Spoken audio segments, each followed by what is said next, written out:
ગણેશ ચતુર્થીના તહેવારને લગતી તૈયારીઓ સુરતમાં જોરેશોરથી શરૂ થઈ ગઈ છે। માત્ર 43 દિવસમાં શરૂ થનાર આ ઉત્સવને લઈને શહેરના મૂર્તિ વિક્રેતાઓ અને કારીગરોની રોનક વધી ગઈ છે। ગણપતિ તહેવારને 43 દિવસ બાકી રહ્યા છે ત્યારે મૂર્તિ વેચાણ શરૂ થયું છે। આ વર્ષે 1 ફૂટથી લઈને 18 ફૂટ સુધીની ગણપતિની મૂર્તિઓ બજારમાં ઉપલબ્ધ છે।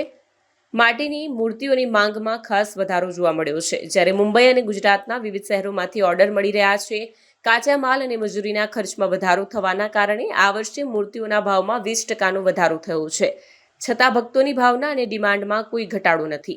સુરતના એકમાત્ર મોટા વર્કશોપ અને સ્થાનિક દુકાનોમાં 2000થી વધુ મૂર્તિઓનું ઓર્ડર મળી ચૂક્યું છે। યુપી, મહારાષ્ટ્ર અને ગુજરાતથી આવેલા કારીગરો રાત દિવસ મૂર્તિઓના નિર્માણમાં જુટાઈ ગયા છે। વર્ષોથી મૂર્તિકારો આ પરંપરાગત કલાને જીવંત રાખી રહ્યા છે। માટી, પ્લાસ્ટર ઓફ પેરિસ અને પર્યાવરણ મિત્ર સામગ્રીનો ઉપયોગ કરીને મૂર્તિઓ બનાવવામાં આવે છે, જેમાં હાથના કારીગરીની છાપ સ્પષ્ટ જોવા મળે છે।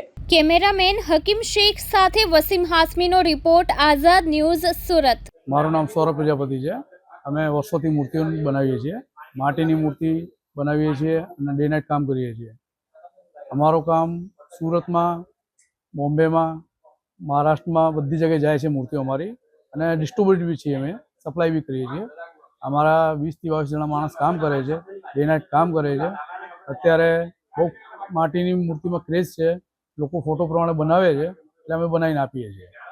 અને મૂર્તિમાં ભાવમાં વધારો થયો છે, માણસોનો પગાર વધે, દર વર્ષે રો મટીરિયલનો ભાવ વધે, એમાં મૂર્તિનો ભાવનો વધારો થયેલો છે।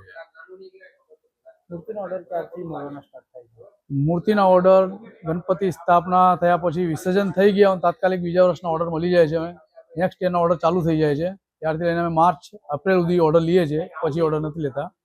અને એ વર્ષ પછી આપણે ગણપતિ સુધી એમ લોકોનું કામ પૂરું કરીએ, પછી નેક્સ્ટ ઓર્ડર માટે પાછું સ્થાપના થયા પછી ચાલુ કરી દઈએ, એટલે 365 દિવસ ચાલુ રહે। વાર્ષિક દરમિયાન માટીની મૂર્તિમાં 2 થી 3 હજાર ને પીઓપીની મૂર્તિમાં 10 થી 12 હજાર નંગનું ઓર્ડર આવે છે અમારે। મારી મૂર્તિ ઓલ ઓવર ગુજરાત, મહારાષ્ટ્ર, હૈદરાબાદ બધી જગ્યાએ જાય છે।